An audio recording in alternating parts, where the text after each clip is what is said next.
padres de familia, a nombre del equipo de tutoría y orientación educativa, les queremos expresar un cariñoso saludo de bienvenida a nuestro tercer taller virtual de familias con el tema La sexualidad en niños, niñas y adolescentes con discapacidad, que se lleva a cabo hoy, 18 de septiembre, deseando que durante el mismo podamos contribuir con una actitud colaborativa y positiva a crear un clima de seguridad y bienestar en el cual nuestros niños, niñas y adolescentes crezcan rodeados de armonía y tranquilidad.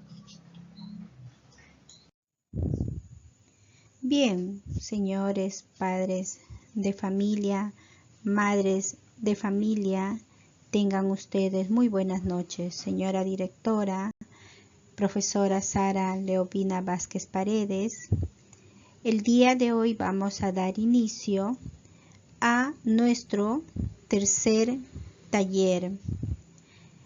Tenemos como invitada y ponente a la licenciada psicóloga Linda Rosa Valderrama Saavedra, quien es encargada del servicio de niños y adolescentes del Centro de Salud Mental Comunitario Vena Manati.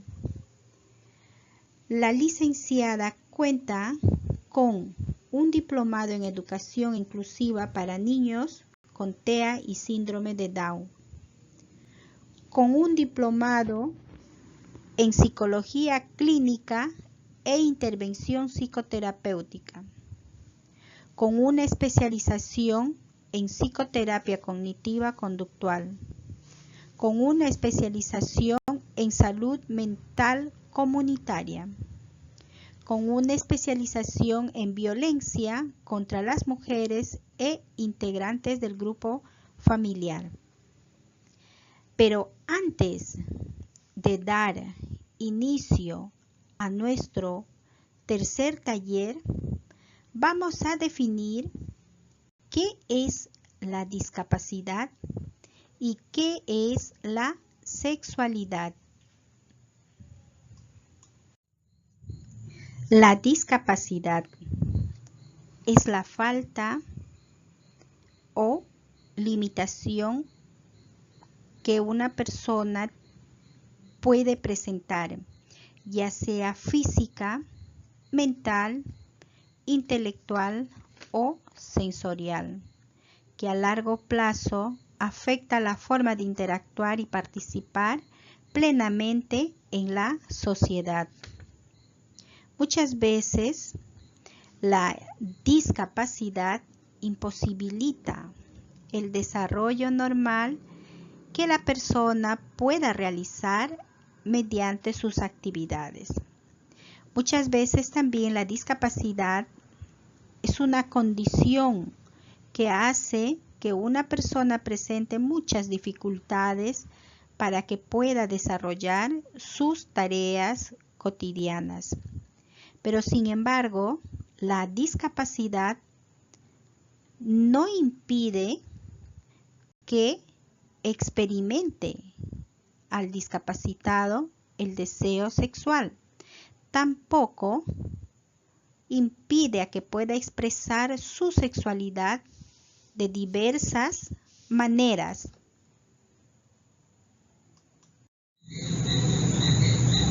Sexualidad es un conjunto de comportamientos. Está presente en todas las etapas de la vida. Es en la adolescencia cuando se observan los cambios más marcados, aunque muchos niños juegan a ser novios y novias, pero aquí en la adolescencia empieza la atracción más fuerte hacia otros compañeros o compañeras y se presenta el deseo de establecer relaciones de noviazgo con mayor cercanía corporal para atraer físicamente a otro individuo. La sexualidad es el elemento básico de la personalidad Es parte del desarrollo de un proceso de características como hombre y mujer en el plano biológico, psicológico, social, espiritual. La sexualidad se vive y se expresa en todo lo que somos, sentimos y pensamos.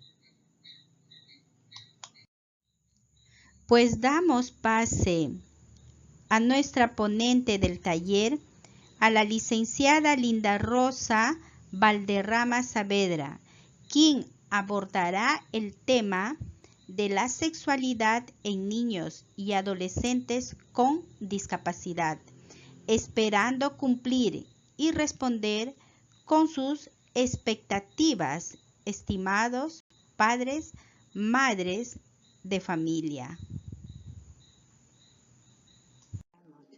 Mi nombre es Linda Valderrama Saavedra, soy la psicóloga encargada del servicio de niños y adolescentes del Centro de Salud Mental Comunitario Benamanati.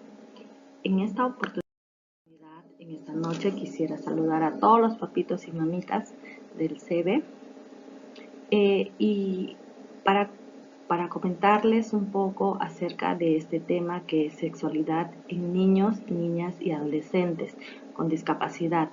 Es un tema muy amplio que he tratado de resumir y dar algunas pautas más resaltantes para que poder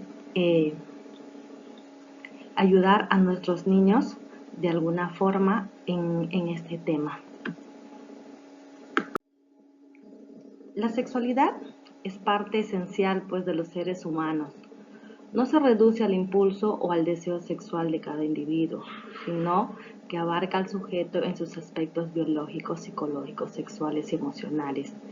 Y se define en el marco de un conjunto de normas, creencias y prácticas sociales que influyen poderosamente en las concepciones, en las actitudes y en las conductas que manifiesta cada persona en su relación con los demás.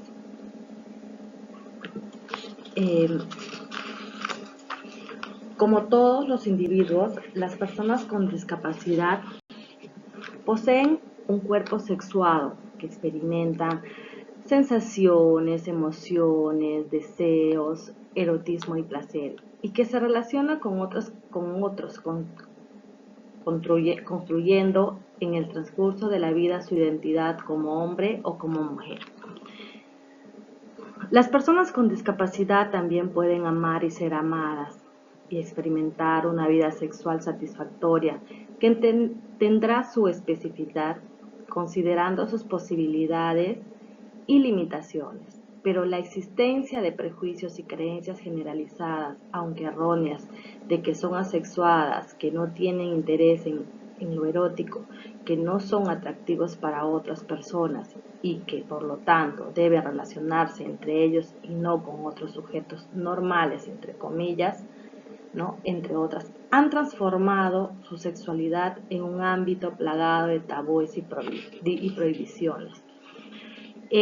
La sexualidad en las personas que presentan discapacidad tiene, dependiendo el tipo y el grado de déficit, su especificidad en las posibilidades y formas de vivirlos. Sin embargo, en lo fundamental es similar a la de las personas sin discapacidad. La capacidad de sentir, vivir, expresar y compartir sensaciones corporales, afectos y ternuras, poco tiene que ver con un principio, con la edad, con determinadas lesiones, enfermedades o minusvalías, ¿no?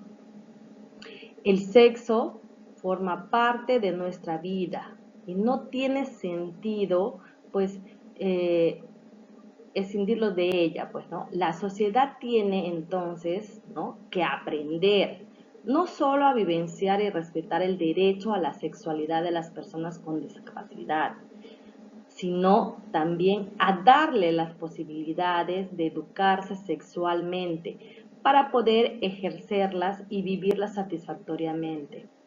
Como ya se añadió, pues la sexualidad es inherente al ser humano y está presente en cada individuo desde que nace hasta el final de su vida y no se pierde con la discapacidad, pues, ¿no? La preocupación de los padres sobre el tema de la sexualidad, ¿no? Que a muchos les preocupa. Pues frecuentemente están preocupados por el comportamiento autoerótico, el desarrollo físico, la higiene física, los temores de embarazos no deseados, las enfermedades de transmisión sexual y situaciones inmorales y dolorosas son realidades permanentes que se dan, pues, ¿no? El miedo constante de que sus hijos expresen pública y privadamente un comportamiento sexual indeseable o de que puedan ser víctimas de abusos sexuales, pues dan como consecuencia que su ansiedad los lleve a sobreprotegerlos, a sus hijos e hijas, negándoles pues la oportunidad y la libertad de expresar y vivir sus derechos sexuales. Los padres de los niños, niñas y adolescentes con discapacidad se sienten inseguros de poder manejar adecuadamente el desarrollo sexual de sus hijos.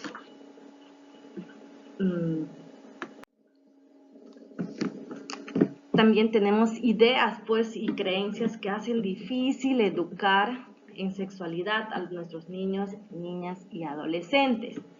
Existe una serie de ideas y creencias respecto a la educación sexual que no se corresponden con la realidad y que muchas veces pues dificultan poder abordarla con naturalidad, como por ejemplo, ¿no? Vamos a mencionar algunos.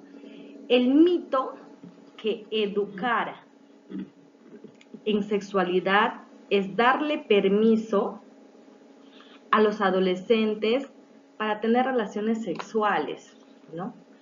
Algunas personas piensan, pues erradamente, ¿no?, que si no hablan de sexualidad con sus hijos e hijas, lograrán reducir en ellos y ellas los deseos y comportamientos sexuales y que por el contrario, si les hablan de sexualidad, ¿no?, les estarán estimulando a iniciar relaciones sexuales. La realidad señala, en cambio, pues que deseos y comportamientos sexuales de diversos tipos están presentes durante todo el desarrollo de una persona. Pues callar solo favorece que busquen en otros lugares la información respecto a la sexualidad que necesitan, lo que puede resultar distorsionada o inadecuadamente para ellos o ellas. Si los niños, niñas y adolescentes se encuentran bien informados en el plano sexual en cada momento de su desarrollo, pues se les facilitará actuar de manera responsable y acorde con los valores y creencias que se les han inculcado en la familia, pues, ¿no? Asimismo, educar su sexualidad les aportará una mayor autoestima y ayudará en su crecimiento personal. Como punto número 2 tenemos pues que creer que la sexualidad nos enseña, ¿no? Alguien, al igual que otros comportamientos humanos, tales como hablar, caminar o comer, las conductas sexuales y afectivas se expresan espontáneamente. Una vez que el niño o niña pues haya alcanzado el punto de maduración biológica necesario para ello, su saludable crecimiento y manifestación requieren de la guía y apoyo de los padres, cuidadores y los educadores, y con lo que el niño o la niña vive y se relaciona, pues, ¿no? Todos los que están en medio del niño y tienen el contacto con él. Los padres y maestros enseñan muchas cosas a sus niños y niñas, ¿no?, y a los adolescentes. Sin embargo, se tiende a creer que las conductas afectivas y sexuales no requieren de un aprendizaje, nada más alejado de la realidad. En cada una de las etapas de la vida, los niños, niñas y adolescentes tendrán preguntas, querrán saber o necesitarán apoyo para enfrentar situaciones relacionadas con su afectividad y con su sexualidad. En el tercer punto, el mito que la educación sexual puede hacer daño. La educación en sexualidad tiene que ver con aprender acerca de uno o una misma, ¿no? De la relación con otro y otra. Con afecto, con respeto y dignidad. También tiene que ver con responder específicamente a las inquietudes e interrogantes que los hijos y las hijas y adolescentes pues tienen en torno a las relaciones sexuales, que es de lo que generalmente más cuesta hablar, pues, ¿no? Precisamente porque en la propia formación no se aprendió que la sexualidad es algo de lo que también se habla. La educación sexual no hace daño, al contrario, es necesario y beneficiosa porque contribuye a la preparación integral del ser humano para la vida.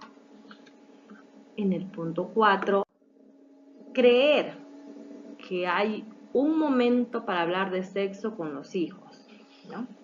Los adultos, los padres de familia, educadores, a veces piensan que por prejuicios o tradiciones que sus hijos, hijas o adolescentes son demasiado jóvenes o inocentes para aprender sobre sexualidad, lo que impide pues, que el aprendizaje sexual se integre tempranamente a su formación como parte natural. La enseñanza en sexualidad y afectividad empieza apenas se nace. No es algo que se inicie bruscamente cuando se empieza, cuando piensa, pues, ¿no? Que el joven está preparado para tener relaciones sexuales. Por el contrario, que los hijos puedan vivir su sexualidad de forma satisfactoria, gratificante y en un marco de respeto, de responsabilidad y cuidado consigo mismo y con la pareja sexual, puede ser la culminación de una educación sexual que se inicie cuando era niño o niña. En el punto 5, la creencia que existe un tipo de educación para los varones y otra distinta para las mujeres, ¿no? Pues desde la infancia se reciben mensajes en relación a que es permitido o no, ¿no? Dependiendo de si se es hombre o si se es mujer.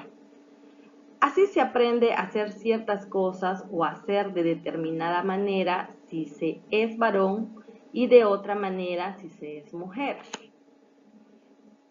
Sin que se tomen muy en cuenta pues las diferencias entre las personas, sean estas varones o mujeres, ¿no?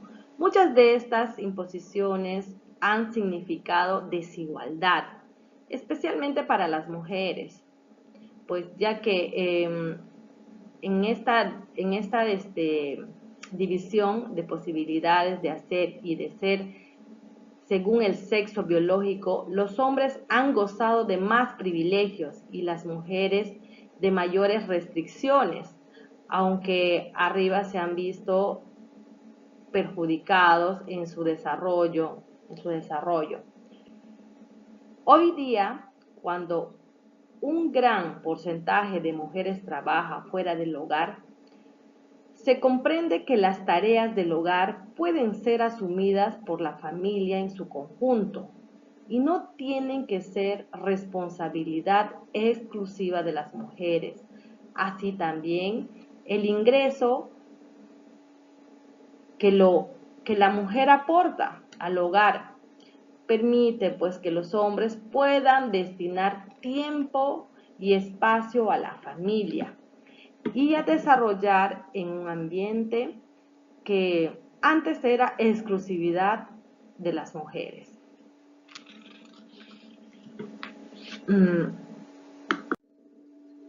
La pregunta, ¿por qué es necesario entregar educación sexual a los niños, niñas y adolescentes que presentan discapacidad.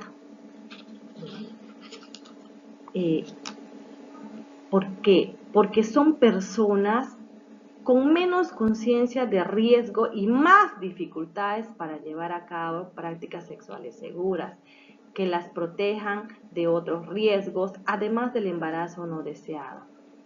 También porque es importante y necesario para el desarrollo psicosexual de todos los niños, niñas y adolescentes, y especialmente para aquellas que a causa de una deficiencia presentan limitaciones para acceder y participar activamente de la vida en comunidad. ¿Por qué para las personas con discapacidad el aprendizaje sexual está limitado? Las personas que presentan discapacidad tienen oportunidades de verbalización mucho más escasas y sus contactos sociales son reducidos, por lo tanto, pues disponen de menos oportunidades para observar, desarrollar y practicar habilidades sociales que son particularmente importantes en la adolescencia.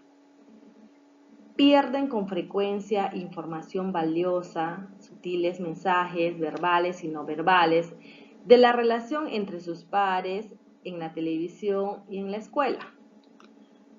Pueden tener dificultades también para tomar decisiones y para pensar de un modo realista sobre las situaciones. Además, tienden a ser más sobreprotegidos e infantilizados por las personas que las rodean, lo que les dificulta el desarrollo de conductas autónomas, ¿no? Además, tienen mayor probabilidad de depender de los demás para atender sus necesidades básicas a causa de su discapacidad. A veces no poseen las habilidades sociales necesarias para solucionar las situaciones que viven en ese aspecto. También pueden tener dificultades en su modo de razonar y juzgar. Se encuentran expuestas a un número mayor de cuidados que las demás personas. Su nivel de lectura y comprensión les limita en el acceso a material impreso o de calidad. Cada uno de estos factores aumenta la vulnerabilidad de las personas con discapacidad frente a algún tipo de explotación o de abuso. Bueno, finalmente los padres, ¿no? Los propios padres prolongan la dependencia hacia sus hijos e hijas con discapacidad y no les permite la separación emocional del medio familiar, dificultando así un comportamiento más adaptativo y autónomo en el medio externo a la familia. Factores que dificultan a los padres asumir la educación sexual de sus hijos e hijas con discapacidad. El propio proceso de aprendizaje sexual. Algunos padres han tenido en su propio aprendizaje de la sexualidad modelos insuficientes o inadecuados de enseñanza. También la edad o de generación a la que se pertenece. Las actitudes de los padres sobre la educación sexual, si no se han revisado y cambiado conscientemente, pues suelen reflejar las actitudes hacia la sexualidad predominantes en la sociedad durante su niñez. La disponibilidad de recursos y apoyos. La crianza de un hijo con discapacidad no es tarea fácil y muchos padres y madres se sienten abrumados por las tareas que día a día esto les implica, pues, ¿no? Y regalan la educación de la sexualidad a un segundo plano.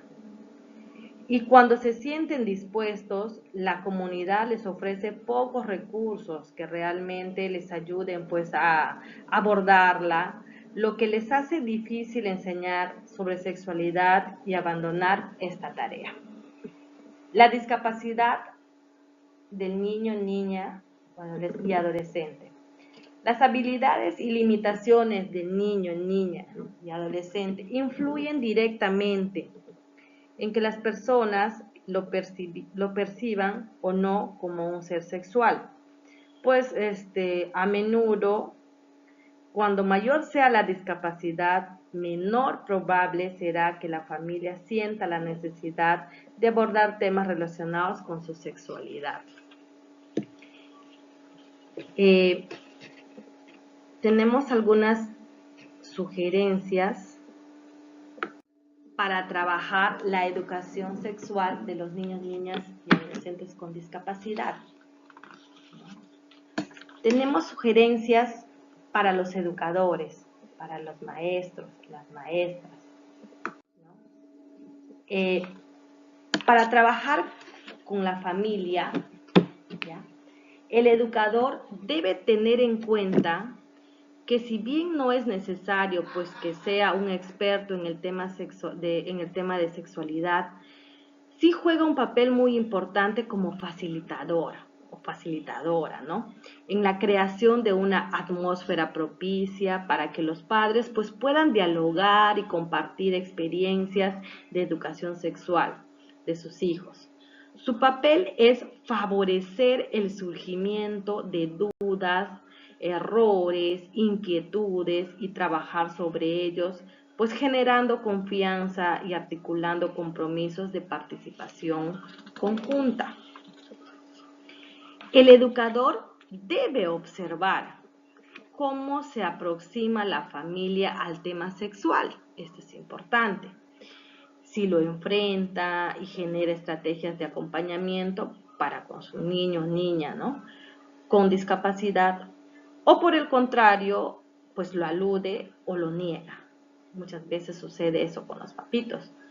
La metodología a utilizar para trabajar con los padres es activo participativo. O sea, es decir, entre todos y todas se construye el conocimiento y se aprende a desarrollar competencias para apoyar a los niños y adolescentes con discapacidad en este ámbito.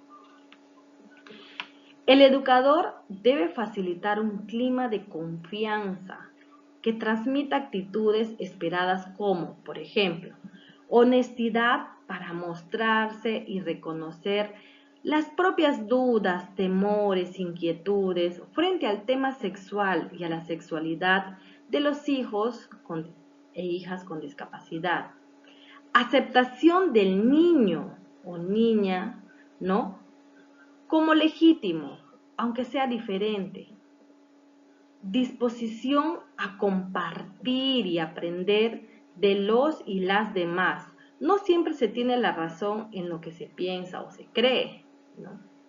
Empatía para tratar de entender el punto de vista del otro, sin juzgar,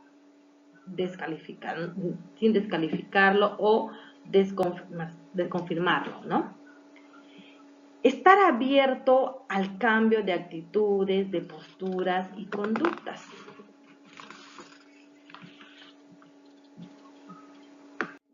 Sugerencias para los padres. Es importante facilitar a los padres la comprensión de lo siguiente. Primero, la familia es la principal y primera responsable de la educación sexual de sus hijos e hijas, pero la escuela apoya y complementa esta labor, ¿ya? También es importante ser honestos pues ante sí mismos, ¿no?, reconociendo las dificultades, preocupaciones o ansiedad que les pueda producir el tema de la sexualidad de sus hijos e hijas con discapacidad. Las personas adultas, por poco o mal preparadas que estén, tienen más experiencia en esta materia que sus hijos e hijas, ¿no? Así que pueden y deben ser capaces después de transmitirles lo que saben, de acuerdo a la edad, sus inquietudes y necesidades que ellos y ellas vayan presentando y a sus posibilidades de aprenderlo. Se puede buscar información y aprender al nivel que cada persona pueda. Sobre esta materia, pues utilizando los recursos al alcance, pues tales como libros, folletos, consultas a especialistas, reuniones de educación sexual en la escuela, ¿no? Aunque no se hable de ello, la familia socializa, habla diariamente la sexualidad de sus hijos e hijas con discapacidad, a través de expresiones de afecto, cariño, respeto, responsabilidad entre padres e hijos. Si bien, como se dice, ¿no? Más vale tarde que nunca, pues hay que entregar educación sexual. Es mejor comenzar desde la temprana infancia. Si se inicia esta formación recién en la adolescencia, cuando la necesidad sexual irrumpe plenamente, se habrán desaprovechado oportunidades privilegiadas para enseñar y para que los hijos e hijas con discapacidad pues hayan desarrollado un vocabulario sexual que les permita comprender las enseñanzas de esta nueva etapa. Asimismo, se debe recordar que callar, eludir o ignorar las necesidades sexuales de los hijos con discapacidad no las elimina y puede conducir a que se expresen de manera inadecuada o distorsionada o a que otras personas pues puedan actuar de manera no apropiada con ellos, ¿no? Hablar y reconocer los riesgos a los que están expuestos pues nuestros hijos es el primer paso para prevenirlos. Tan importante como conversar es observar a los hijos e hijos, o sea, es observar, no es espiar, no confundamos eso, no es observar. Ello dará pues pistas de sus necesidades e inquietudes en este aspecto. Manejar la comunicación y la comprensión de ellos y ellas pues nos ayudará a facilitar, abordar este y cualquier otro tema. Además, puede prevenir con un mayor grado de probabilidad que les ocurran situaciones con consecuencias pues negativas, ¿no? A pesar de la gran necesidad que tienen los padres de familia de proveer educación sexual a sus hijos e hijas, muy pocos de ellos están realmente preparados para ayudarlos en el desarrollo de los aspectos sociosexuales de la vida.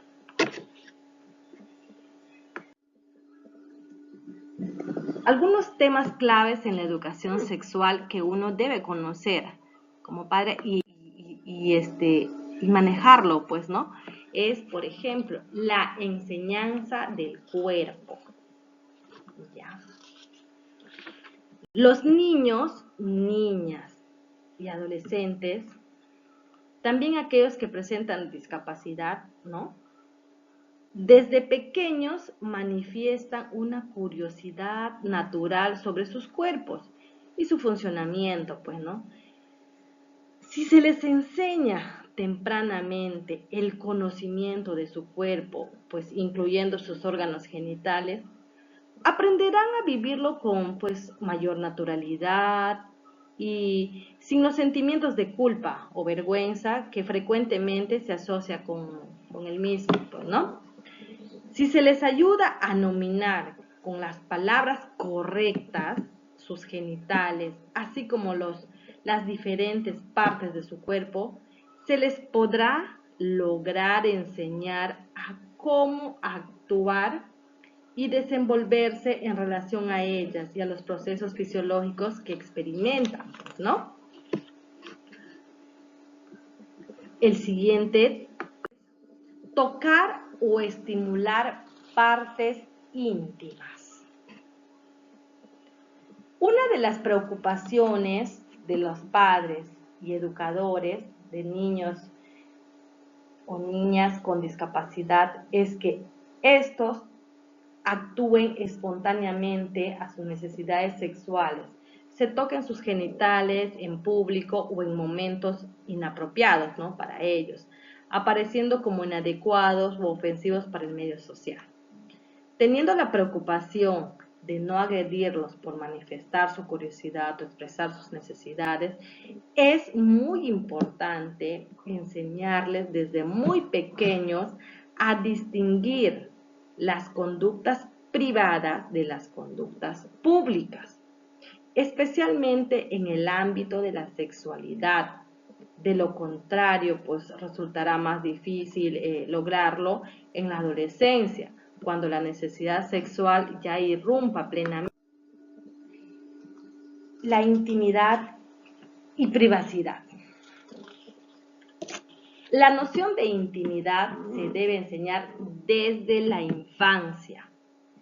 Es necesario para esto, pues en primer lugar, permitirles vivir espacios de intimidad y ofrecerles modelos que puedan imitar, ¿no? Por ejemplo, si se acostumbra pues a golpear la puerta de su dormitorio y a esperar que responda antes de entrar, se le podrá solicitar pues que haga lo mismo cuando irrumpe en el dormitorio pues de papá, del hermano, ¿no? O de otro familiar. Como muchos niños y niñas con discapacidad necesitan ayuda para realizar estas tareas, se les debe dar este apoyo, intentando, no obstante, respetar todo lo que sea posible, la existencia de espacios y momentos privados para ellos y ellas, especialmente cuando se encuentra en la etapa de la adolescencia. Vínculos, afectos y límites. Tenemos algunas sugerencias pues para ayudar a los niños y niñas a comprender el contacto, el afecto y los límites. Establecer lo más pronto posible pues las reglas sobre a quién se puede tocar o no entre las personas que rodean al niño. Esto es básico e importante. Con demasiada frecuencia se desconocen las conductas inadecuadas de afecto y de contacto físico en la niñez, pues lo que origina problemas posteriormente, ¿no? Respetar el derecho del niño o la niña a elegir a quién muestra afecto, con independencia de quién sea la persona, pues no, un familiar o un profesional. Por ejemplo, no obligarlo a besar a una persona que viene a visitar al hogar. Respetar sus no si no quiere que le hagan cosquillas o que le abracen en un momento dado, pues no se debe insistir. Comunicarse con las personas que puedan apoyar sus objetivos y expectativas relativas al contacto y al afecto. La coherencia en la enseñanza y el reforzamiento de las mismas reglas en la casa y en la escuela, por ejemplo, aumentarán las probabilidades de éxito a pesar de que los ambientes sean distintos. Si el niño, ¿no?, o la niña muestra afecto hacia las personas de manera indiscriminada, pues se puede establecer un conjunto de reglas prácticas que sean fáciles de aprender. A ver, por ejemplo, los apretones de manos, ¿no?, los pequeños movimientos con la cabeza y los saludos verbales son gestos muy apropiados para saludar a las personas menos cercanas. Se puede elegir uno y utilizarlo de forma constante y disponer de una o dos alternativas pues para el contacto inapropiado que se desee eliminar. No se trata pues de eliminar del todo el contacto y el afecto, sino de hacerle socialmente más aceptable. El tema es muy amplio. Espero pues haber contribuido de alguna manera ya en algunas pautas para los papás, las mamás de los niños que tienen dificultad, pues tienen discapacidad, ¿no? Muchísimas gracias y muy buenas noches. Gracias, licenciada, por el aporte que usted nos ha dado el día de hoy. Estuvo interesante, esperando haber cubierto las expectativas de los padres de familia. Gracias a ustedes, padres de familia, por estar siempre puntuales en la espera de cada taller que se viene brindando por medio del Face de la institución.